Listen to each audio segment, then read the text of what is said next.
اعوذ باللہ من الشیطان الرجیم، بسم اللہ الرحمن الرحیم۔ معزز سامعین، السلام علیکم ورحمۃ اللہ وبرکاتہ۔ اللہ تعالیٰ سورہ بقرہ آیت نمبر 183 میں ارشاد فرما رہے ہیں، لوگو جو ایمان لائے ہو تم پر روزے فرض کیے گئے ہیں جیسے تم سے پہلے لوگوں پر فرض تھے، شاید کہ تم تقوی والے بن جاؤ۔ وہ ذات جس نے ہمیں پیدا کیا، انسان بنایا، کوئی جانور یا درخت یا پرندہ نہیں بنا دیا، اس ذوالجلال والاکرام نے روزہ ہم پر فرض کیا ہے۔ اور یہ نہیں کہا کہ کوئی امیر ہے تو وہ رکھ لے، کوئی غریب ہے تو وہ نہ رکھے، بلکہ جیسے پیپر میں آتا ہے نا، کویشچن نمبر 1 از کمپلسری، تو وہ لازمی کرنا ہوتا ہے، اور نہیں کرتے تو کیا ہوتا ہے، مارکس کٹتے ہیں۔ تو اسی طرح جو چیز فرض ہے اگر وہ ہم ادا نہیں کریں گے تو مارکس تو پھر کٹیں گے۔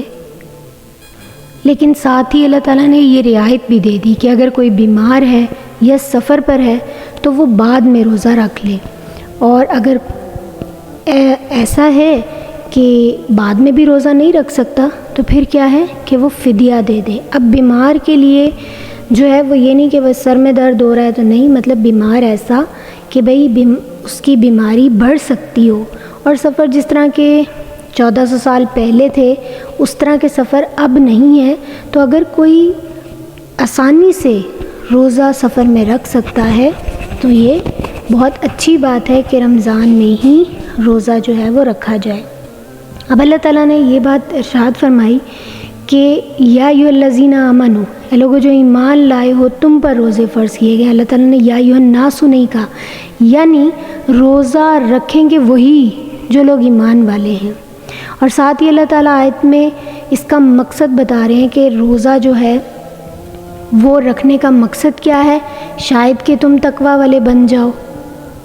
ٹھیک ہے، اب ہر روزہ رکھنے والا تقوی والا نہیں بن سکتا۔ تقوی کا مطلب کیا ہے؟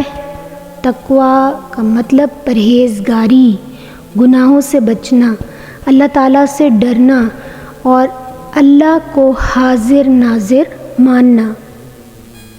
اللہ کرے کہ ہم سب بھی تقوی والے بن جائیں، آمین ثم آمین۔ اور یہ کہ یہ کوئی نئی چیز نہیں ہے بلکہ پچھلی امتوں پر بھی روزے فرض تھے، یعنی یہ قدیم فریضہ ہے۔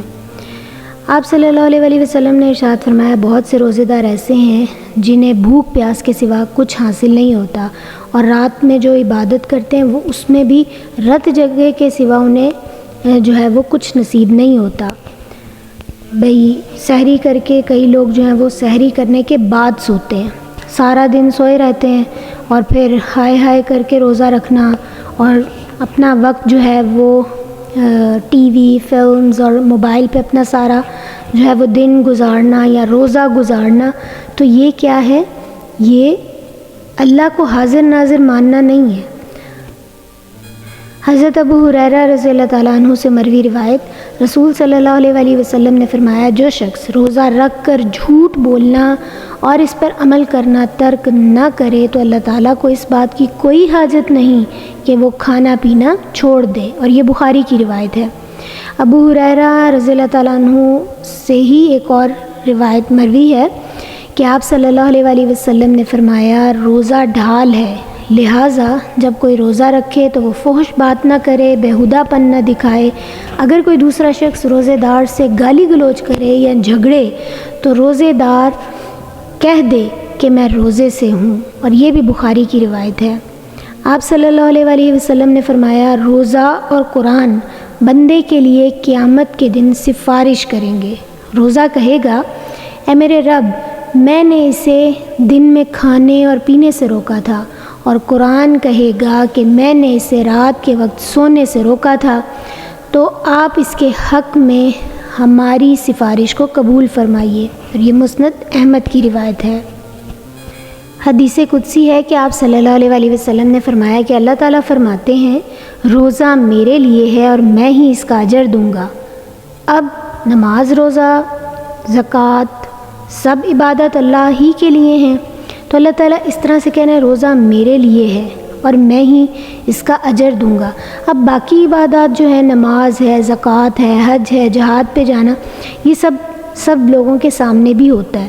لیکن روزہ ایک ایسی عبادت ہے کہ آپ کی جو ماں ہے یا باپ ہے، شوہر، بیوی، بچے، کسی کو نہیں پتہ کہ آپ نے کچھ کھایا ہے کہ نہیں کھایا. آپ سب سے چھپ کے کچھ کھا سکتے ہیں، لیکن اللہ تعالیٰ جو ہے وہ دیکھ رہا ہے. یہ ہمارا یقین ہوتا ہے اور ہم کچھ نہیں کھاتے کہ کہیں ہمارا روزہ نہ ٹوٹ جائے. جب روزے میں اس بات کا یقین ہے کہ اللہ تعالیٰ دیکھ رہے ہیں، تو پھر باقی 11 مہینوں میں بھی تو وہی اللہ ہے اور وہ دیکھ رہا ہے. اور اللہ تعالیٰ خود قرآن پاک میں سورہ قاف 26ویں پارے میں ارشاد فرماتے ہیں کہ اللہ تعالیٰ تو تمہاری شرک سے زیادہ قریب ہے. اور اللہ تعالیٰ سورہ حدید 27ویں پارے میں ارشاد فرماتے ہیں کہ اللہ تعالیٰ تمہارے ساتھ ہی ہوتے ہیں جہاں کہیں بھی تم ہوتے ہو. یعنی صرف روزے کے معاملے میں نہیں بلکہ ہر معاملے میں اللہ تعالیٰ ہمیں دیکھ رہے ہیں. اللہ تعالیٰ کو پتہ ہے کون ڈسکو جا رہا ہے، کون پارٹیز جا رہا ہے، کلب جا رہا ہے، مسجد جا رہا ہے، مدرسے جا رہا ہے. اللہ تعالیٰ کو سب پتہ ہے.